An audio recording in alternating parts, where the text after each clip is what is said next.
بسم اللہ الرحمن الرحیم نحمدہ ونصلی علی حبیبہ الکریم۔ حضرت صلی اللہ علیہ وسلم کا مکتوب گرامی اور قیصر روم۔ بخاری و مسلم نے حضرت حسن رضی اللہ عنہ سے روایت کی کہ رسول اللہ صلی اللہ علیہ وسلم نے کسریٰ یعنی شاہ فارس، قیصر یعنی شاہ روم، نجاشی یعنی شاہ حبشہ اور تمام دنیاوی سربراہوں کے نام مکتوبات شریف روانہ کیے اور اللہ تعالی کی طرف سے دعوت دی۔ یہ نجاشی، شاہ حبشہ وغیرہ وہ نہیں ہے جس کی حضور صلی اللہ علیہ وسلم نے غائبانہ نماز جنازہ پڑھی تھی۔ ابن ابی شیبہ نے المصنف میں فرمایا ہے کہ ہم سے حاتم بن اسماعیل نے، انہوں نے یعقوب سے، انہوں نے جعفر بن عمر سے حدیث روایت کی، انہوں نے کہا کہ رسول اللہ صلی اللہ علیہ وسلم نے 4 افراد کو 4 بادشاہوں کی طرف روانہ کیا، ایک شخص کو کسریٰ کی طرف، ایک شخص کو قیصر کی طرف، ایک شخص کو مقوقش کی طرف اور عمر رضی اللہ عنہ بن امیہ کو نجاشی کی طرف بھیجا، تو ان میں سے ہر شخص نے اسی زبان میں گفتگو کی جس زبان والوں کی طرف انہیں بھیجا گیا تھا۔ ابن سعد نے بریدہ، زہری، یزید بن رومان اور شعبی سے روایت کی کہ رسول اللہ صلی اللہ علیہ وسلم نے چند افراد کو چند بادشاہوں کی طرف بھیجا اور انہیں حکم دیا کہ وہ اللہ تعالی کی عبادت کی انہیں دعوت دیں، تو ان قاصدوں میں سے ہر شخص نے اس حال میں صبح کی کہ وہ اسی زبان میں گفتگو کرتا تھا جس زبان والوں کی طرف انہیں بھیجا گیا تھا۔ جب اس کا ذکر رسول اللہ صلی اللہ علیہ وسلم سے کیا گیا تو آپ صلی اللہ علیہ وسلم نے فرمایا کہ بزرگان کے بندگان خدا کے بارے میں جو اللہ کا حق ان کے ذمہ واجب تھا، یہ امر اس سے اعظم ہے۔ قیصر روم اور مکتوب گرامی۔ وہ نشانیاں جو قیصر روم کی جانب مکتوب گرامی بھیجنے کے ضمن میں واقع ہوئیں۔ حضرت صلی اللہ علیہ وسلم کا مکتوب اور قیصر روم۔ شیخین نے حضرت ابن عباس رضی اللہ عنہما سے روایت کی کہ ابو سفیان نے انہیں بتایا کہ جس زمانے میں رسول اللہ صلی اللہ علیہ وسلم نے صلح حدیبیہ کے بعد قریش کو مہلت دی تھی اور قریش کا ایک قافلہ بغرض تجارت شام گیا تھا، اسی زمانے میں حضور صلی اللہ علیہ وسلم کا مکتوب گرامی ہرقل کے نام پہنچا۔ اس پر ہرقل نے قریش کے قافلے والوں کو بلایا، ان میں ابو سفیان بھی تھا۔ جب قریش کے قافلے کے لوگ ہرقل کے پاس ایلیا میں پہنچے اور ان کو ہرقل نے اپنی مجلس میں بٹھایا، قیصر کے چاروں طرف روم کے بڑے بڑے سردار بیٹھے تھے۔ اس کے بعد ترجمان کے ذریعے ان کو مخاطب کر کے پوچھا کہ تم میں سے کون شخص نسب کے اعتبار سے شخص کے زیادہ قریب ہے جس نے نبوت کا اظہار کیا ہے؟ ابو سفیان رضی اللہ عنہ نے بتایا کہ میں نے جواب دیا کہ میں ازروء نسب ان سے زیادہ قریب ہوں۔ اس پر ہرقل نے اپنے آدمیوں سے کہا کہ ابو سفیان رضی اللہ عنہ کو میرے قریب کر دو اور اس کے پیچھے اس کے ساتھیوں کو کر دو، اور اپنے ترجمان سے کہا کہ ان سے کہو کہ ہم نبی مکرم کے حالات معلوم کرنا چاہتے ہیں، اگر ابو سفیان کوئی جھوٹی بات کہے تو تم فوراً جھٹلا دینا۔ ابو سفیان رضی اللہ عنہ نے بیان کیا کہ اگر مجھے اس بات کا خطرہ نہ ہوتا کہ لوگ مجھے جھوٹا سمجھیں گے تو میں یقیناً حضور صلی اللہ علیہ وسلم کے بارے میں جھوٹ کہتا۔ مجھے برملا جھوٹ کہنے سے شرم و حیا آئی۔ ابو سفیان رضی اللہ عنہ نے بیان کیا کہ ہرقل نے رسول اللہ صلی اللہ علیہ وسلم کے بارے میں جو بات سب سے پہلے مجھ سے پوچھی تھی یہ تھی کہ ان کا نسب تمہارے درمیان کیا ہے؟ میں نے جواب دیا وہ ہم میں صاحب حسب و نسب ہیں۔ پھر پوچھا کہ کیا کبھی تم میں کسی نے ان سے پہلے نبوت کا دعویٰ کیا ہے؟ میں نے کہا کہ نہیں۔ پوچھا کیا ان کے آباء و اجداد میں بادشاہت رہی ہے؟ میں نے کہا کہ نہیں۔ کیا بڑے بڑے لوگ ان کی پیروی کرتے ہیں یا کمزور ضعیف لوگ؟ میں نے کہا نہیں، بلکہ کمزور ضعیف لوگ اتباع کرتے ہیں۔ اس نے پوچھا کہ کیا ان کی تعداد روز بروز بڑھتی جاتی ہے یا کم ہوتی جاتی ہے؟ میں نے کہا نہیں، بلکہ روز بروز بڑھتی جاتی ہے۔ اس نے پوچھا کہ ان میں سے کوئی شخص ان کے دین سے ناراض ہو کر ان کے دین کو قبول کرنے کے بعد برگشتہ اور مرتد ہوا ہے؟ میں نے کہا نہیں۔ اس نے پوچھا کہ کیا ان کے اظہار نبوت سے پہلے لوگ ان کو جھوٹا جانتے تھے؟ میں نے کہا کہ نہیں۔ اس نے پوچھا کیا اس نے کبھی عہد شکنی اور بے وفائی کی ہے؟ میں نے کہا نہیں، البتہ اب ہم ایک عرصے سے نہیں جانتے کہ وہ اس زمانے میں کیا کرتے ہیں۔ ابو سفیان رضی اللہ عنہ کہتے ہیں کہ سارے مکالمے میں اس قدر اضافہ کہ کہیں کچھ بڑھانے کا موقع نہ مل سکا۔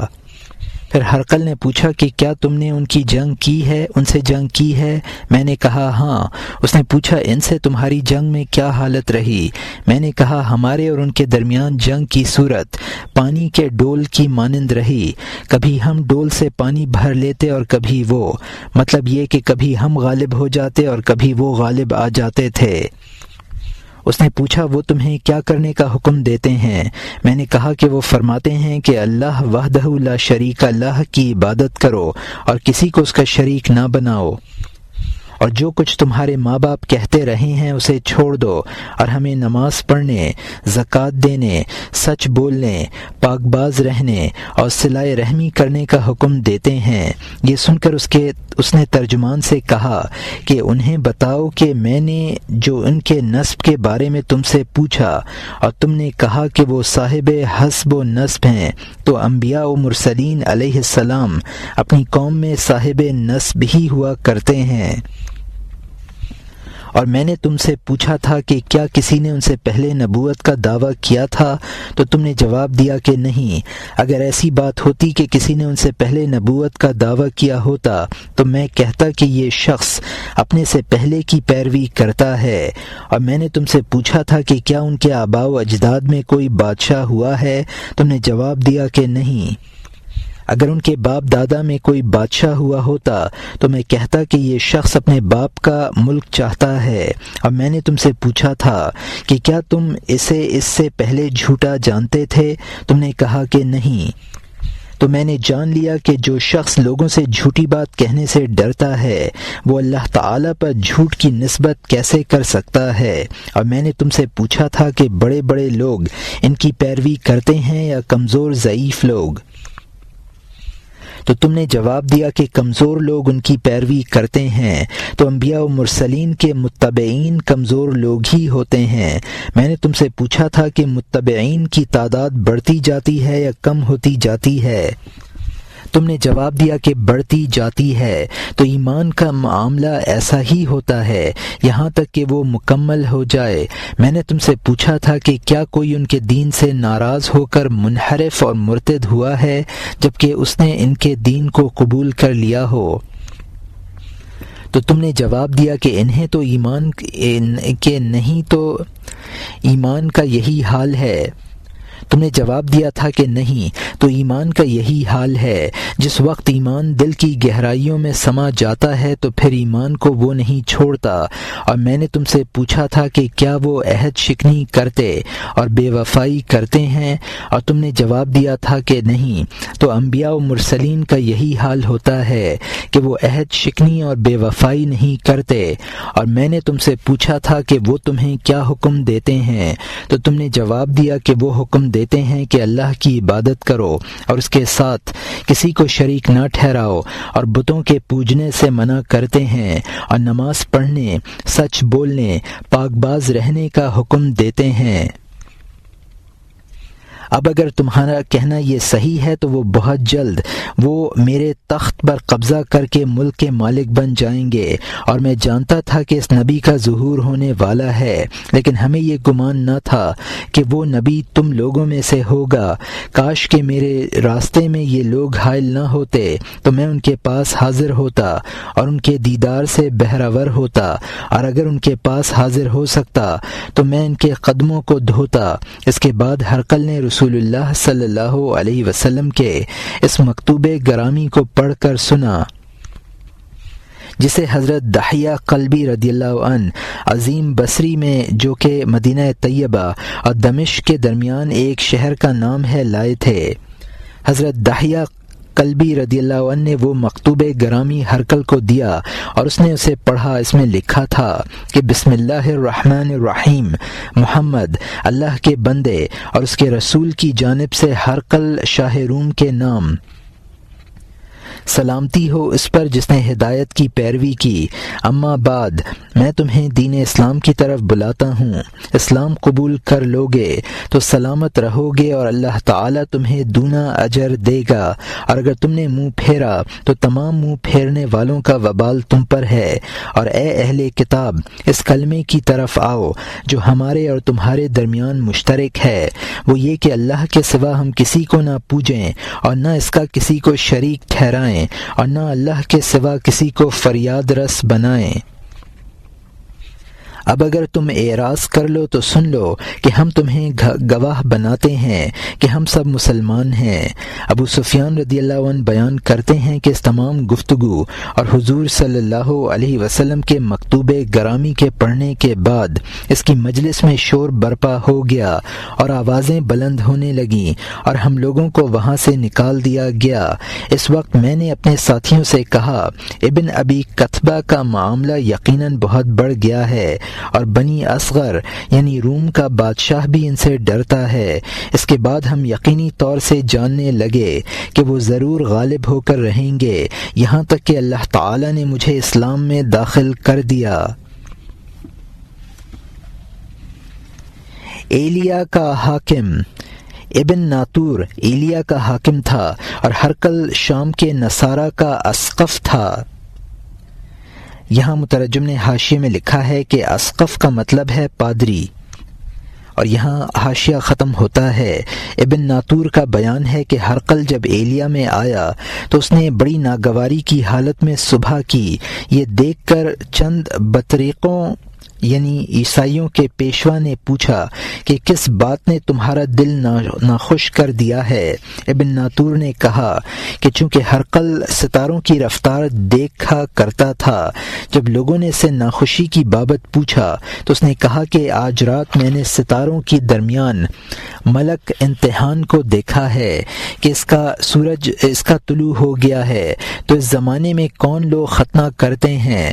لوگوں نے بتایا کہ یہود کے سوا کوئی ختنہ نہیں کرتا ہے، اور یہودیوں سے تمہیں ڈرنا نہیں چاہیے بلکہ اپنے علاقے کے تمام شہروں کے حاکموں کو لکھ دینا چاہیے کہ ان شہروں میں جتنے یہودی ہوں سب کو قتل کر دیں۔ ابھی ایک گفتگو ہو رہی تھی کہ غسان بادشاہ کا بھیجا ہوا ایک شخص ہرقل کے پاس لایا گیا، جسے ملک غسان نے رسول اللہ صلی اللہ علیہ وسلم کے ظہور کی خبر پہنچانے کے لیے ہرقل کے پاس بھیجا تھا۔ جب اس نے ہرقل کو حضور صلی اللہ علیہ وسلم کی بابت خبر پہنچا دی تو ہرقل نے کہا، اس شخص کو لے جا کر دیکھو کہ یہ ختنہ کیا ہوا ہے یا نہیں۔ جب لوگوں نے اس شخص کو لے جا کر دیکھا تو آ کر کہا کہ یہ ختنہ کیے ہوئے ہے، اور اس سے عرب کے بارے میں پوچھا تو اس شخص نے بتایا کہ تمام اہل عرب ختنہ کراتے ہیں۔ اس پر ہرقل نے کہا کہ عرب میں ظاہر ہونے والا نبی اس امت کا بادشاہ ہے۔ اس کے بعد ہرقل نے رومیہ کے حاکم کے نام خط لکھا جو کہ علم میں ہرقل کے ہم پلہ تھا، اور حمص کی طرف روانہ ہو گیا۔ ابھی وہ حمص پہنچا نہ تھا کہ رومیہ کے حاکم کا جواب اسے مل گیا، جس میں اس نے نبی کریم صلی اللہ علیہ وسلم کے ظہور کے بارے میں ہرقل کی رائے سے موافقت کی تھی۔ اس نے جواب میں لکھا کہ وہ یقیناً نبی ہیں۔ اس کے بعد ہرقل نے حمص کے محل میں روم کے بڑے بڑے لوگوں کو طلب کیا۔ جب وہ جمع ہو گئے تو دربانوں کو حکم دیا کہ محل کے دروازوں کو بند کر دیں تاکہ کوئی جا آ نہ سکے۔ اس کے بعد وہ فوراً ان کے سامنے آیا اور کہنے لگا کہ اے سرداران روم، کیا میں تمہیں رشد و فلاح کی بات نہ بتاؤں، اور وہ بات جس سے تمہارا ملک محفوظ رہے نہ بتاؤں؟ وہ بات یہ ہے کہ تم سب اس نبی مکرم صلی اللہ علیہ وسلم کا اتباع کر لو۔ یہ سن کر وہ تمام لوگ جنگلی گدھوں کی طرح دو لتیاں چلانے کے لیے دروازوں کی طرف بھاگے مگر انہوں نے دروازوں کو بند پایا۔ ہرقل نے جب ان کی نفرت و بیزاری کا عالم دیکھا تو ان کے قبول ایمان سے مایوس ہو گیا اور کہنے لگا کہ تم سب میرے پاس آؤ، اور اس نے ان سے کہا کہ میں نے یہ بات تم سے اس لیے کہی تھی کہ یہ معلوم کر سکوں کہ تمہارا دین پر اعتقاد کتنا پختہ ہے۔ مجھ کو معلوم ہو گیا اور یہ بات میں نے دیکھ لی۔ یہ سن کر وہ سب کے سب اس کے سامنے سجدے میں گر پڑے اور اس سے راضی ہو گئے۔ ہرقل کی یہ حالت اس کے آخر وقت تک رہی۔ بیہقی نے حضرت موسیٰ بن عقبہ سے روایت کی کہ ابو سفیان رضی اللہ عنہ تجارت کی غرض سے شام گئے تو ان کے پاس قیصر کا قاصد آیا اور بلا کر لے گیا۔ قیصر نے کہا کہ تم مجھے اس شخص کا حال بتاؤ جس نے تمہاری قوم میں ظہور فرمایا ہے، کیا وہ تم پر ہمیشہ غالب آتے ہیں؟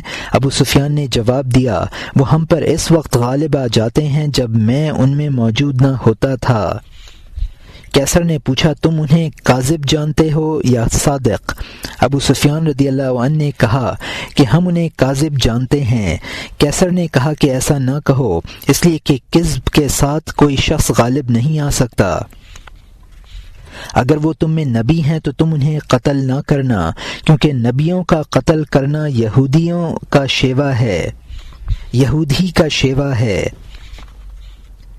ابو نعیم نے حضرت عبداللہ بن شداد سے روایت کی کہ ابو سفیان رضی اللہ عنہ نے کہا کہ حضور اکرم صلی اللہ علیہ وسلم کا جس دن سب سے پہلے مجھ پر رعب طاری ہوا وہ ایک عظیم دن تھا۔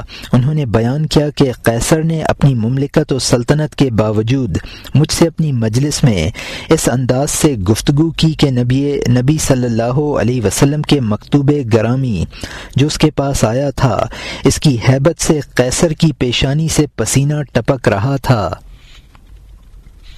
میں نے جب اسے اس حال میں دیکھا تو میں نبی کریم صلی اللہ علیہ وسلم کی وجاہت سے مرعوب ہو گیا، یہاں تک کہ میں اسلام لے آیا۔ بیہقی نے بطریق ابن اسحاق سے روایت کی کہ مجھ سے زہری نے حدیث بیان کی۔ انہوں نے کہا کہ مجھ سے اس نصرانی پادری نے بیان کیا جو کہ اس وقت وہاں موجود تھا، جبکہ حضرت دحیہ قلبی رضی اللہ عنہ ہرقل کے پاس رسول اللہ صلی اللہ علیہ وسلم کا مکتوب گرامی لے کر آئے تھے۔ اس مکتوب میں تحریر تھا کہ بسم اللہ الرحمن الرحیم، یہ خط محمد الرسول اللہ کی طرف سے ہرقل عظیم روم کے نام، سلام ہو اس پر جس نے ہدایت کی پیروی کی، اما بعد تم اسلام لے آؤ، سلامت رہو گے اور اللہ تعالیٰ تمہیں دونا اجر عطا فرمائے گا، اور اگر تم نے انکار کیا تو انکار کرنے والوں کا گناہ بھی تم پر ہوگا۔ جب ہرقل نے مکتوب گرامی پڑھ لیا تو اس نے خط کو اپنے سامنے رانوں میں رکھ لیا۔ اس کے بعد رومیہ کے ایک شخص کے نام خط لکھا جو عبرانی کے سوا کچھ پڑھا لکھا نہ تھا، اور حضور اکرم صلی اللہ علیہ وسلم کے مکتوب گرامی کے بارے میں مشورہ کیا، اور اس نے جواب میں لکھا کہ یہ وہی نبی ہیں جن کا ہم انتظار کر رہے تھے، ان کے بارے میں کوئی شک و شبہ نہیں ہے، لہٰذا تم ان کی پیروی کرو۔ پھر اس نے روم کے سرداروں کو جمع کرنے کا حکم دیا۔ جب وہ سب اس کے محل میں جمع ہو گئے تو اس نے دربانوں کو دروازہ بند کرنے کا حکم دیا، اور وہ ان کے پاس بالا خانے پر ڈرتے ڈرتے آیا، اور اس نے کہا کہ اے سرداران روم، میرے پاس احمد مجتبیٰ محمد مصطفیٰ صلی اللہ علیہ وسلم کا مکتوب گرامی آیا ہے۔ خدا کی قسم یہ وہی نبی ہیں جن کا ہم انتظار کرتے تھے، اور اپنی کتابوں میں ان کا ذکر پاتے ہیں، اور ہم ان کو علامتوں سے جانتے ہیں کہ یہی زمانہ ان کے ظہور کا ہے۔ اب اگر تم اسلام قبول کر کے ان کی پیروی اختیار کر لوگے تو تمہاری آخرت اور تمہاری دنیا دونوں سلامت رہیں گی۔ یہ تقریر سن کر ان لوگوں نے غضب و نفرت کا اظہار کیا اور محل سرا کے دروازوں کی طرف چلے، مگر انہیں بند پایا۔ یہ صورتحال دیکھ کر ہرقل ڈرا اور کہا کہ نہیں، میرے پاس واپس لاؤ، کہ انہیں میرے پاس واپس لاؤ۔ جب وہ آئے تو اس نے ان سے کہا کہ اے رومیو، میں نے تم سے جو بات کہی ہے وہ تمہیں آزمانے کے لیے تھی کہ دیکھوں تم میں اپنے دین کی پختگی کیسی ہے۔ میں نے تمہاری یہ کیفیت دیکھ کر خوشی محسوس کی ہے۔ یہ سن کر سب کے سب اس کے سامنے سجدے میں گر پڑے۔ اس کے بعد دروازہ کھولا گیا اور وہ محل سرا سے نکل کر چلے گئے۔ حضرت دحیہ کلبی حضور کے نامہ بر تھے۔ بازار و ابو نعیم نے حضرت دحیہ کلبی رضی اللہ عنہ سے روایت کی ہے، انہوں نے کہا کہ مجھے رسول اللہ صلی اللہ علیہ وسلم نے روم کے بادشاہ قیصر کی طرف مکتوب گرامی کے ساتھ بھیجا۔ میں نے وہاں پہنچ کر مکتوب گرامی پیش کرنے کے لیے دربار میں جانے کی اجازت مانگی تو حاجب نے قیصر سے جا کر کہا کہ دروازے پر ایک شخص کھڑا ہے، وہ کہتا ہے کہ میں اللہ کے رسول کا قاصد ہوں۔ یہ سن کر درباری گھبرا اٹھے۔ قیصر نے کہا کہ اس قاصد کو لے کر آؤ، اور میں اس کے پاس پہنچا۔ اس کے پاس بکثرت بطریق بیٹھے ہوئے تھے۔ میں نے قیصر کو حضور صلی اللہ علیہ وسلم کا مکتوب گرامی دیا اور وہ اس کے سامنے پڑھا گیا۔ اس میں لکھا تھا کہ بسم اللہ الرحمن الرحیم، محمد الرسول اللہ کی جانب سے قیصر صاحب روم کے نام۔ یہ سن کر قیصر کا بھتیجا جو سرخ رنگ، کبو و چشم اور دراز بالوں والا شخص تھا بولا، فی الحال اس خط کو نہ پڑھا جائے، چونکہ اس خط کی ابتدا اپنے آپ سے کی گئی ہے اور صاحب روم لکھا ہے۔ مطلب یہ کہ حضور صلی اللہ علیہ وسلم نے اپنے نام سے خط کو شروع کیا ہے۔ دوسرے قیصر کو صاحب روم لکھا ہے، قیصر بادشاہ روم وغیرہ نہیں لکھا ہے۔ حضرت دحیہ رضی اللہ عنہ فرماتے ہیں کہ مکتوب گرامی پڑھا گیا یہاں تک کہ پورا خط اس نے سنا۔ اس کے بعد قیصر نے دربار برخاست کرنے کا حکم دیا اور سب لوگ اس کے پاس سے چلے گئے۔ اس کے بعد اس نے میرے پاس کسی کو بھیجا اور میں اس کے پاس پہنچا اور اس نے مجھ سے پوچھا اور میں نے حضور صلی اللہ علیہ وسلم کا سارا حال بیان کیا۔ پھر اس نے کسی کو اسقف کو بلانے بھیجا اور وہ اس کے پاس آیا۔ یہ اسقف ملک شام کا تھا۔ اس کی بات اور اس کی رائے سے لوگ منہ نہ پھیرا کرتے تھے۔ جب اس نے مکتوب گرامی کو پڑھا تو بے ساختہ کہا، خدا کی قسم یہ وہی نبی ہیں جس کی بشارت حضرت عیسیٰ اور موسیٰ علیہم السلام نے ہمیں دی ہے۔ واللہ یہ وہی نبی ہیں جس کی بشارت حضرت عیسیٰ و موسیٰ علیہم السلام نے دی، اور ہم تو اس کا انتظار کر رہے تھے۔ قیصر نے پوچھا، اب میرے لیے تمہارا کیا حکم ہے؟ اسقف نے کہا کہ جہاں تک میری ذات کا تعلق ہے میں اس کی تصدیق کرتا ہوں اور ان کی پیروی اختیار کرتا ہوں۔ یہ سن کر قیصر نے کہا کہ بلا شبہ میں بھی ایسا ہی جانتا ہوں، لیکن میں ایسا کرنے کی قدرت نہیں رکھتا۔ اگر میں نے اتباع قبول کی تو میری حکومت جاتی رہے گی اور اہل روم مجھے قتل کر دیں گے۔ اس کے بعد قیصر نے کسی کو بھیجا کہ اہل عرب موجود ہوں تو تلاش کر کے لائیں۔ اس زمانے میں ابو سفیان رضی اللہ عنہ تجارت کی غرض سے شام گئے ہوئے تھے۔ وہ ایلچی انہیں لایا اور قیصر کے روبرو پیش کیا، اور قیصر نے نبی کریم صلی اللہ علیہ وسلم کے بارے میں ان سے سوالات کیے۔ چنانچہ اس نے پوچھا، مجھے اس شخص کے بارے میں حالات بتاؤ جو تمہاری سرزمین میں ظاہر ہوا ہے، وہ کون ہیں؟ ابو سفیان رضی اللہ عنہ نے کہا کہ وہ جوان ہیں۔ قیصر نے پوچھا کہ ان کا حسب و نسب کیا ہے؟ کہا کہ وہ ہم میں صاحب حسب و نسب ہیں، اس بارے میں ان پر کسی کو فوقیت نہیں دی جا سکتی۔ قیصر نے کہا کہ نبوت کی یہی نشانی ہے۔ پوچھا کون لوگ ان کا اتباع کرتے ہیں؟ کہا جوان اور کم عقل لوگ۔ قیصر نے کہا کہ نبوت کی یہی شان ہے۔ کیا تم نے دیکھا ہے کہ کوئی تم سے جدا ہو کر ان کے دین میں داخل ہوا اور پھر وہ تمہاری طرف لوٹ کر آیا ہو؟ کہا نہیں۔ قیصر نے کہا کہ نبوت کی پھر یہی پہچان ہے۔ پوچھا کیا تم نے دیکھا ہے کہ ان کے اصحاب میں سے کوئی تمہاری طرف آتا ہے پھر وہ انہی کی طرف واپس چلا جاتا ہے؟ کہا ہاں۔ قیصر نے کہا کہ نبوت کی یہی علامت ہے۔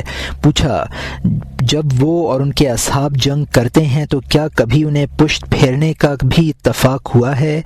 کہا کہ ہاں۔ قیصر نے کہا کہ نبوت کی یہی شان ہے۔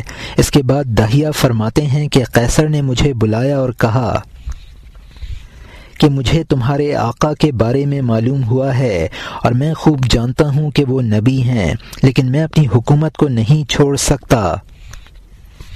اس کے بعد اس نے مکتوب گرامی کو لیا اور اپنے سر پر رکھا اور اسے بوسہ دیا اور دیبا و حریر کے کپڑے میں لپیٹ کر صندوقچے میں محفوظ کر دیا۔ لیکن اس اسقف کا حال یہ ہوا کہ ہر اتوار کے دن نصارہ اس کے پاس جمع ہوتے تھے۔ وہ آتا اور انہیں واعظ و نصیحت کرتا، پھر وہ عبادت خانے میں چلا جاتا اور دوسرے اتوار تک وہیں رہتا۔ حضرت داہیہ رضی اللہ عنہ فرماتے ہیں کہ میں اس کے پاس پہنچتا اور وہ مجھ سے دین اسلام اور حضور اکرم صلی اللہ علیہ وسلم کے بارے میں پوچھتا رہتا تھا۔ اس کے بعد جب بھی اتوار کا دن آتا لوگ جمع ہو کر اس کے برآمد ہونے کا انتظار کرتے، مگر وہ نہ نکلتا اور عذر کر دیتا کہ میں بیمار ہوں۔ ایسا اس نے کئی مرتبہ کیا۔ بالآخر ایک مرتبہ جب وہ لوگ آئے اور انہوں نے کسی کے ذریعے کہلوایا کہ تمہیں ضرور ہمارے روبرو آنا چاہیے ورنہ ہم سب تمہارے پاس پہنچ جائیں گے، اور ہم دیکھ رہے ہیں کہ جب سے عربی شخص یعنی حضرت داہیہ رضی اللہ عنہ آیا ہے تم نے نکلنے سے انکار کر دیا ہے۔ حضرت داہیہ رضی اللہ عنہ فرماتے ہیں کہ اس کے بعد اسقف نے مجھے بلا کر کہا کہ تم اپنے آقا کے دربار میں جاؤ اور ان سے میرا سلام عرض کر کے بتانا کہ میں گواہی دیتا ہوں کہ اللہ کے سوا کوئی معبود نہیں اور یہ کہ آپ اللہ کے رسول ہیں۔ اس کے بعد وہ نصرانیوں کے روبرو گیا اور نصرانیوں نے اسے شہید کر دیا۔ ابو نعیم نے حضرت ابو سفیان رضی اللہ عنہ سے روایت کی، انہوں نے کہا کہ ہرقل نے اپنے بطریقوں اور سرداروں کو جمع کیا اور ایسی بلند جگہ پر بیٹھا جہاں ان میں سے کوئی اس کے پاس نہ پہنچ سکتا تھا۔ پھر محل کے دربانوں کو حکم دیا کہ تمام دروازے بند کر دیے جائیں۔ اس کے بعد ان کو مخاطب کیا اور کہا کہ یہ وہ نبی مکرم ہیں جن کی بشارت حضرت عیسیٰ علیہ السلام نے تم کو دی تھی، تم ان کا اتباع کرو اور ان پر ایمان لاؤ۔ یہ سن کر وہ سب کے سب یک زبان ہو کر انکار کرنے لگے اور دروازے کی طرف بھاگے، مگر ان کو بند پایا اور ان کے ہاتھ قیصر تک نہ پہنچ سکتے تھے۔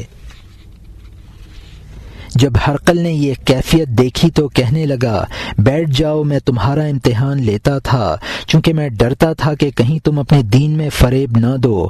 اب جو کچھ میں نے تمہارا حال دیکھا ہے میں اس سے بہت خوش ہوا ہوں۔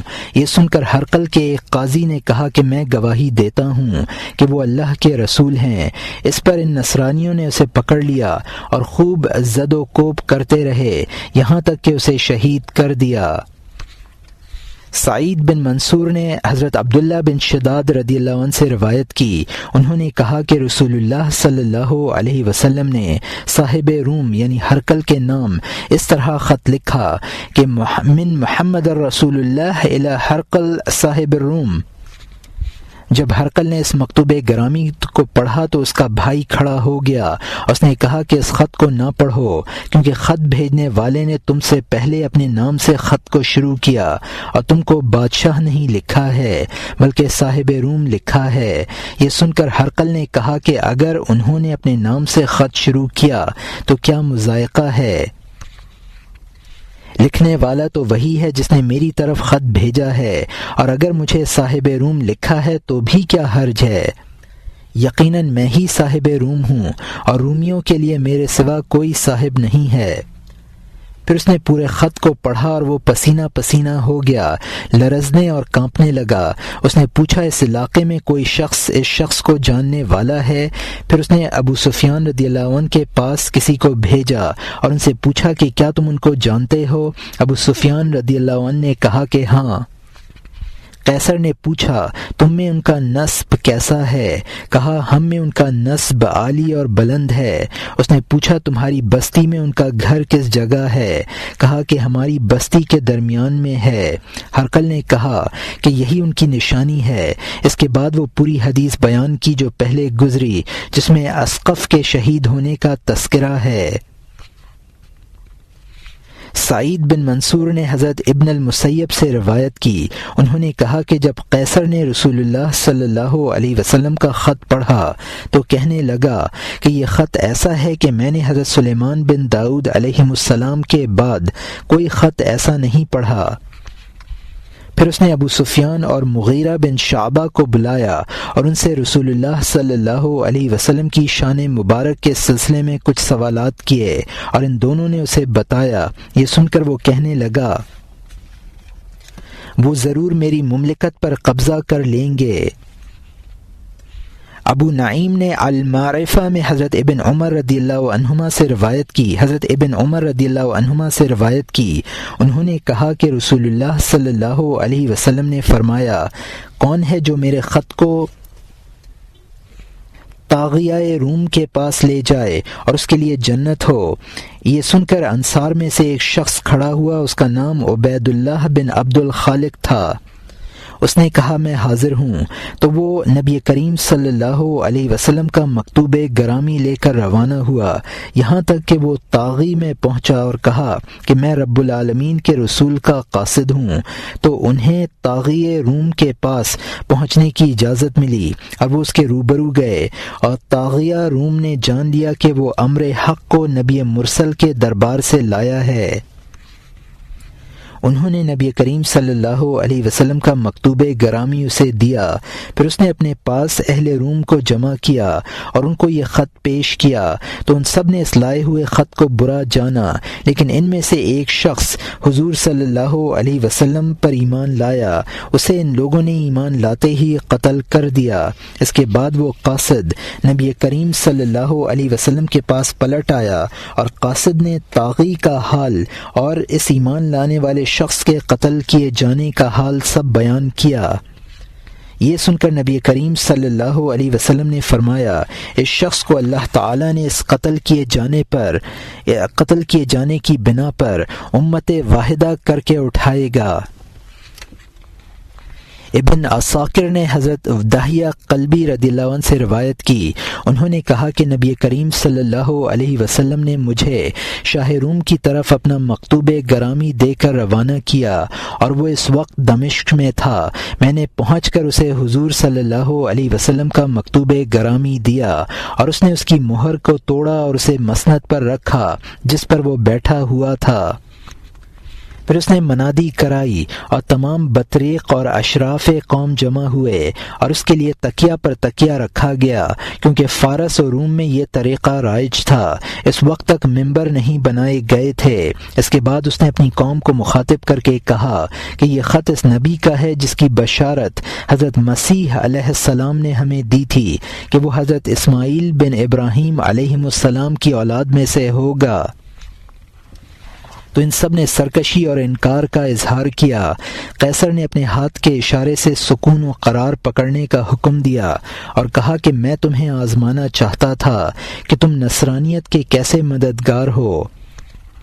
حضرت داہیہ رضی اللہ عنہ نے بیان کیا کہ ہرقل نے دوسرے دن پوشیدہ طور پر مجھے بلایا اور وہ مجھے بڑے کمرے میں لے گیا۔ اس کمرے میں 313 تصویریں تھیں۔ میں نے غور سے دیکھا تو وہ انبیاء و مرسلین کی شبیہیں تھیں۔ ہرقل نے کہا کہ دیکھو ان میں تمہارا آقا کون ہے؟ تو میں نے ایک شبیہ دیکھی، گویا کہ نبی کریم صلی اللہ علیہ وسلم گفتگو فرما رہے ہیں۔ میں نے کہا کہ وہ یہ ہیں۔ ہرقل نے کہا تم نے ٹھیک کہا۔ پھر اس نے کہا کہ ان کے داہنی جانب کس کی شبیہ ہے؟ میں نے کہا کہ یہ شخص آپ ہی کی قوم کا ہے اور ان کا نام ابو بکر صدیق ہیں۔ اس نے پوچھا اور آپ کے بائیں جانب کس کی شبیہ ہے؟ میں نے کہا کہ یہ بھی آپ ہی کی قوم کا ایک شخص ہے اور ان کا نام عمر بن الخطاب رضی اللہ عنہ ہے۔ ہرقل نے کہا کہ ہم اپنی کتابوں میں ان دونوں کے بارے میں لکھا پاتے ہیں کہ ان دونوں صحابیوں کے ذریعے اللہ اپنے دین کو قوت دے گا۔ جب میں نبی کریم صلی اللہ علیہ وسلم کی خدمت میں واپس آیا تو میں نے حضور صلی اللہ علیہ وسلم سے سارا حال عرض کیا۔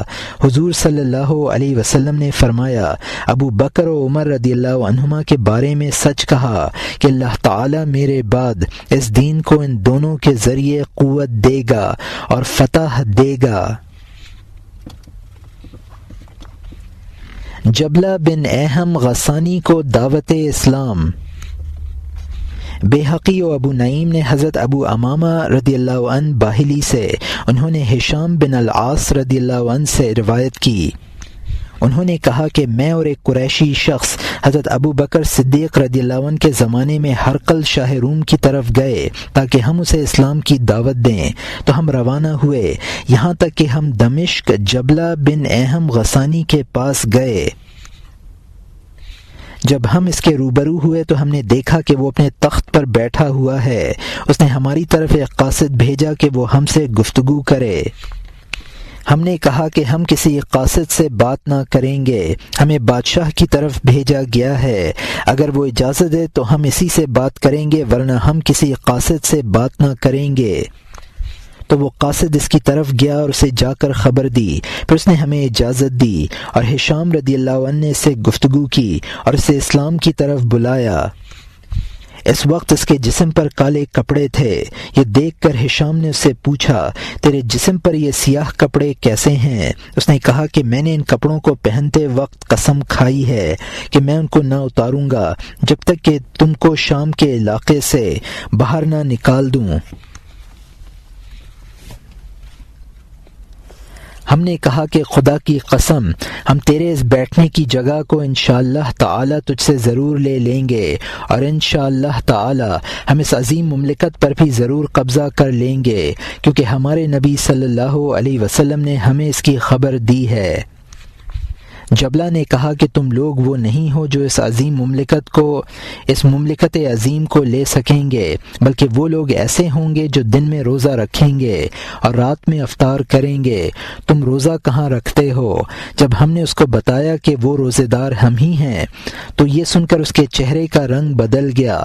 اس نے کہا کہ جاؤ، اور ہمارے ساتھ ایک قاصد کو شاہ ہرقل کے پاس بھیجا اور ہم سواریوں پر سوار گردنوں میں تلوار آویزاں کیے بادشاہ کے محل تک پہنچ گئے۔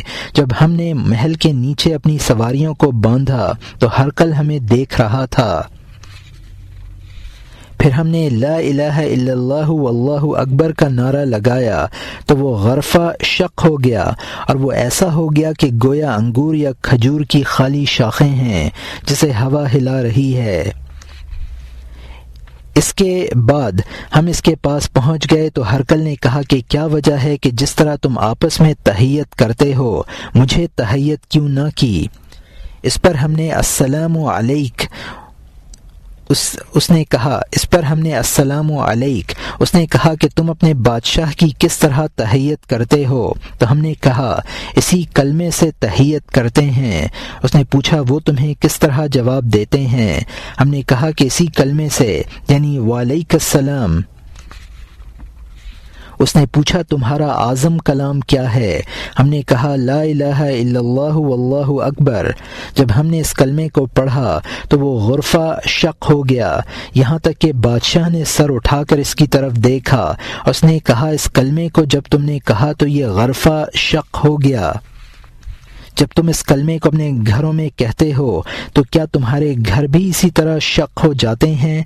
ہم نے کہا نہیں، ہم نے اس کا اثر ایسا کبھی نہیں دیکھا جیسا کہ تمہارے روبرو دیکھا ہے۔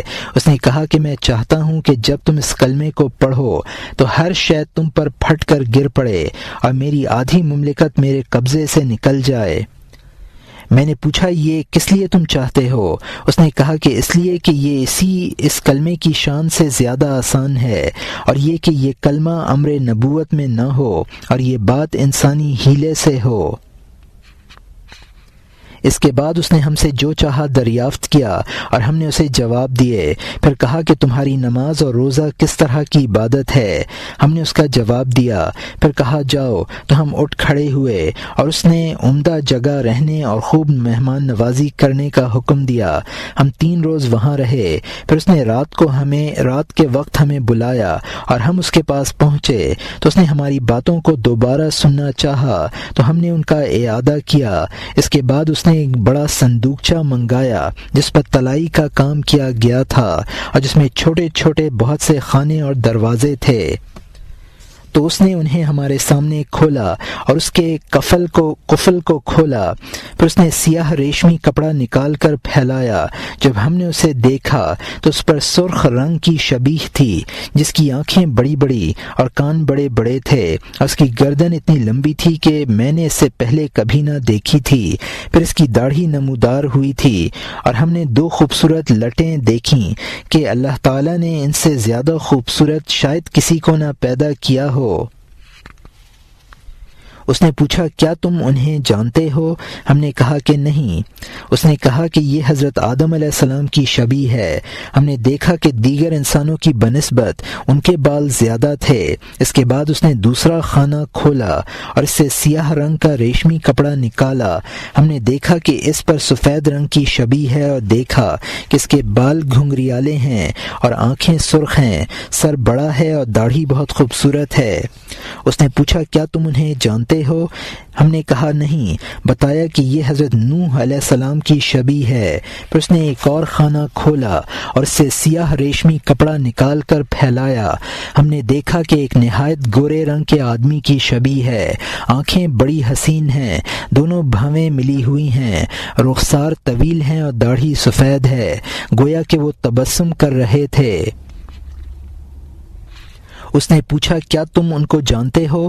ہم نے کہا نہیں۔ اس نے کہا کہ یہ حضرت ابراہیم خلیل اللہ علیہ السلام کی شبیہ ہے۔ پھر اس نے ایک اور خانہ کھولا اور اس نے سیاہ ریشمی کپڑا کھول کر پھیلایا۔ ہم نے دیکھا کہ اس پر خوبرو شبیہ ہے اور وہ شبیہ رسول اللہ صلی اللہ علیہ وسلم کی ہے۔ اس نے پوچھا کیا تم انہیں جانتے ہو؟ ہم نے کہا کہ ہاں، یہ محمد الرسول اللہ صلی اللہ علیہ وسلم کی شبیہ ہے۔ پھر وہ تعظیماً کھڑا ہوا اور بیٹھ گیا اور کہنے لگا کہ خدا کی قسم، کیا یہ یقیناً وہی ہیں؟ ہم نے کہا ہاں، یقیناً یہ وہی ہیں۔ پھر وہ کچھ دیر خاموش رہا، پھر بولا یہ خانہ آخری تھا، چونکہ میں نے عجلت کی کہ میں دیکھوں کہ تم جس کے قاصد بن کر آئے ہو اور جس کے دین کا پیغام لائے ہو، کہ یہ دین اسی نبی مکرم کا ہے۔ اب مزید خانے دکھاتا ہوں۔ پھر اس نے ایک خانہ کھولا اور اس کے سیاہ ریشمی کپڑے کو نکال کر پھیلایا۔ دیکھا کہ اس میں گندمی رنگ کی سیاہی مائل شبیہ ہے اور بال پیچیدہ گھنگریالے ہیں، آنکھیں بیٹھی ہوئی تیز نظر ہیں، منہ بنائے ہوئے، دانت ایک دوسرے پر چڑھے ہوئے، ہونٹ سکڑے ہوئے ہیں، گویا کہ وہ غضبناک ہیں۔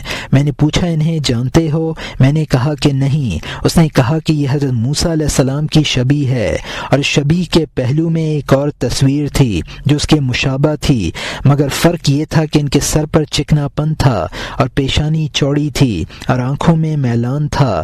اس نے کہا کیا انہیں جانتے ہو؟ میں نے کہا کہ نہیں۔ کہا یہ حضرت لوط علیہ السلام کی شبیہ ہے۔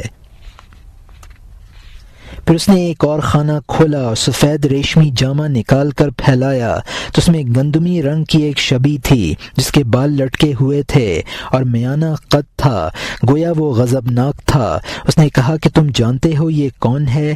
ہم نے کہا نہیں۔ اس نے کہا یہ اسماعیل علیہ السلام کی شبیہ ہے۔ پھر اس نے ایک اور خانہ کھولا اور اس سے سفید ریشمی جامہ نکالا، تو اس میں سرخی مائل گورے رنگ، اونچی ناک کی شبیہ دیکھی جس کے دونوں رخساروں پر گوشت کم تھا اور وہ خوبصورت تھی۔ اس نے پوچھا جانتے ہو یہ کس کی شبیہ ہے؟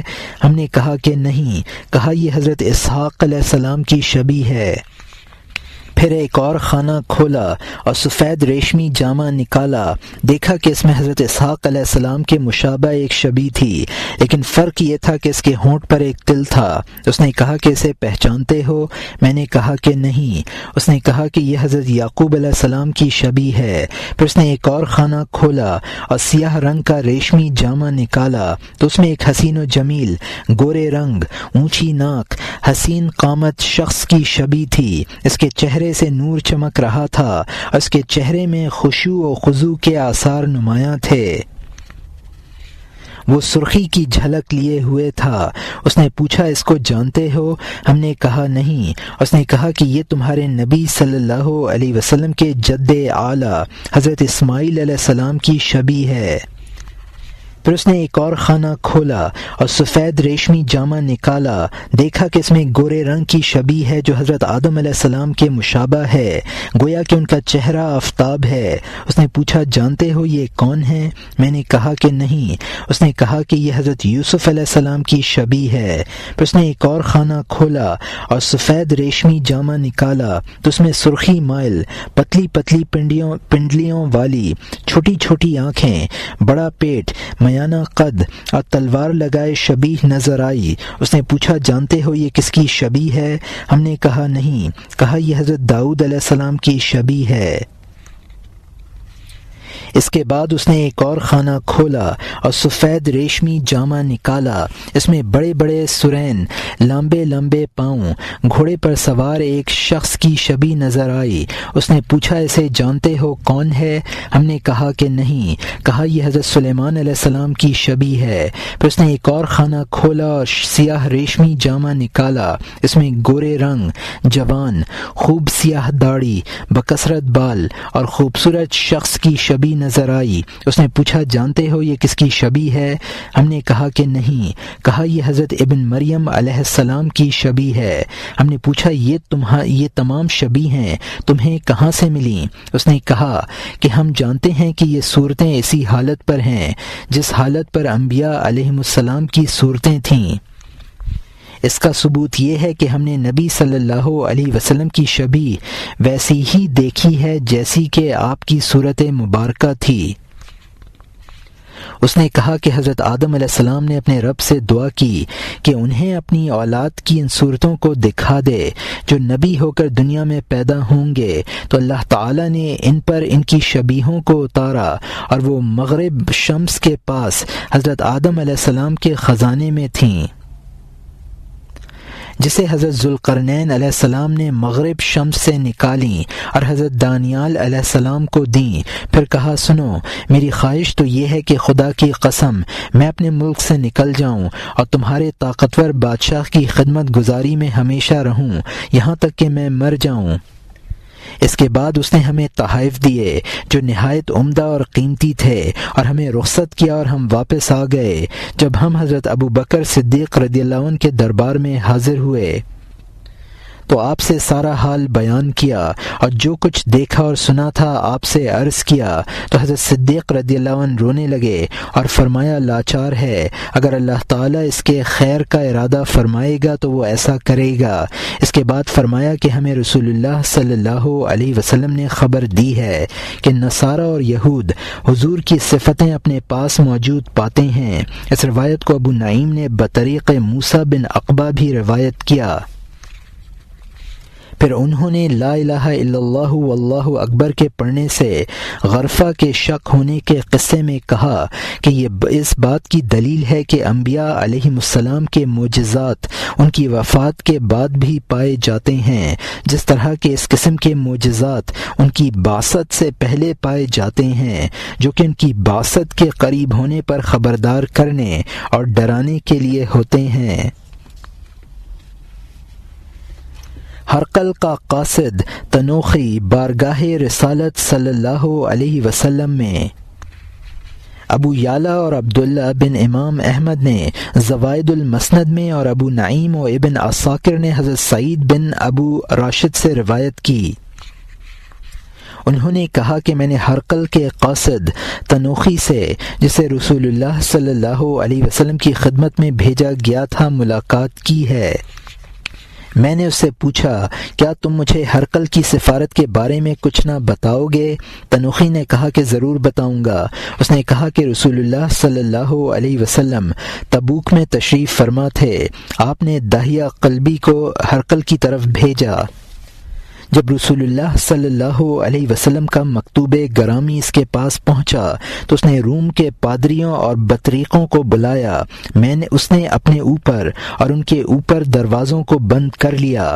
اس کے بعد ہرقل نے اجتماع سے خطاب کرتے ہوئے کہا کہ اس مقدس ہستی نے میرے پاس قاصد بھیجا ہے اور مجھے اسلام کی دعوت دی ہے۔ خدا کی قسم، تم جو کتابیں پڑھتے ہو تم نے اس میں پڑھا ہے کہ وہ ملک جو میرے قبضے میں ہے اسے وہ ضرور حاصل کر لیں گے، لہٰذا آؤ ہم سب ان کا اتباع کریں۔ یہ سن کر ان تمام لوگوں نے نفرت و غصے کا اظہار کیا۔ پھر جب اس نے جان لیا کہ اگر یہ لوگ اس کے پاس سے چلے گئے تو اس کے خلاف رومیوں کو فساد پر ابھاریں گے، تو اس نے کہا کہ میں نے یہ بات تمہارے دین پر پختگی کو آزمانے کے لیے کہی تھی۔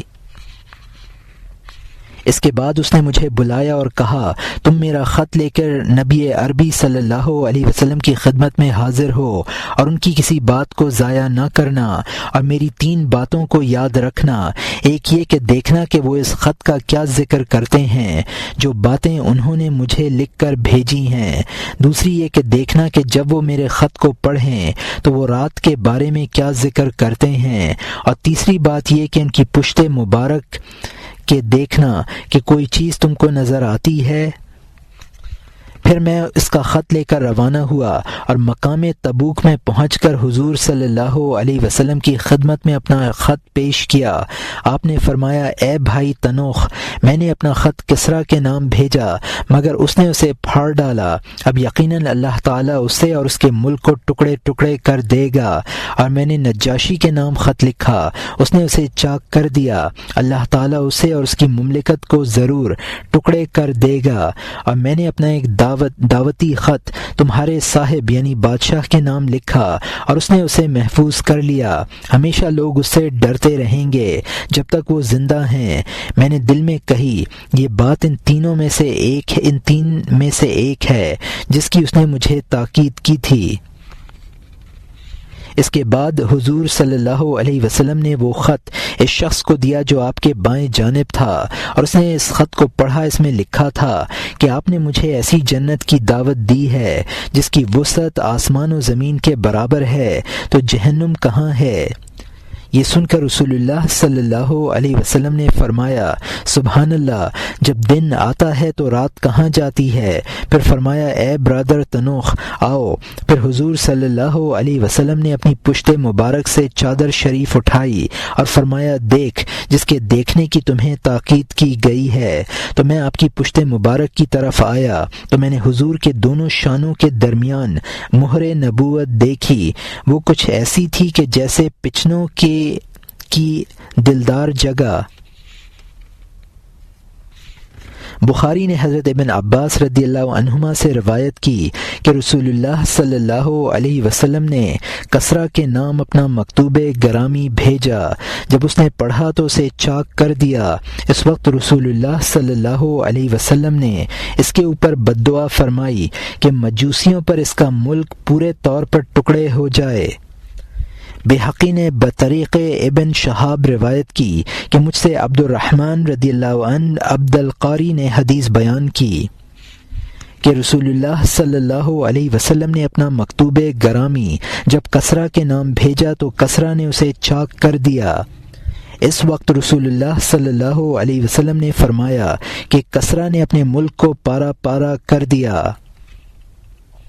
بازار بحقی اور ابو نعیم نے حضرت داہیہ رضی اللہ عنہ سے روایت کی کہ کسریٰ کے نام جب نبی کریم صلی اللہ علیہ وسلم نے خط بھیجا تو کسریٰ نے اپنے گورنر کے نام صنعاء خط بھیجا اور اس پر اظہار ناراضگی کرتے ہوئے لکھا کہ تو ایسے شخص سے مجھے نہیں بچا سکتا جو تیرے علاقے میں ظاہر ہوا ہے اور وہ مجھے اپنے دین کی دعوت دیتا ہے۔ تجھے لازم ہے کہ تو اس پر قابو پا لے ورنہ میں تیرے ساتھ بری طرح پیش آؤں گا۔